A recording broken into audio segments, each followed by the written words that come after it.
लोगों को आज कोई नेशनल अवार्ड मिलता है ना किसी एक्टर को, तो बड़े गर्व की बात होती है। दादा ऐसे इंसान है, इनको 4-5 साल की उम्र में, दादा कितने साल के थे जब आपको पहला? 5 साल। 5 साल की उम्र में नेशनल अवार्ड, वाओ।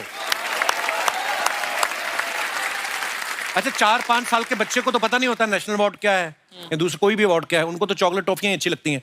तो दादा जब आपको अवार्ड मिला, आपने पूरी तरह खोल के देखा कि बीच में कहीं चॉकलेट भी है कि नहीं? क्या चल रहा था आपके दिमाग में उस समय? नहीं, वो क्या था पता तो था नहीं कि मैं क्या मुझे मिल रहा है और मैं क्या लेने जा रहा हूँ। और हमारे जो second president of India doctor Sarvepalli Radhakrishnan ji, उनके हाथों से मिलना था। वाह। और जब मेरा नाम अनाउंस हुआ तब उन्हें लगा कि 10-12 साल का कोई बच्चा आएगा, लड़का, और लेगा।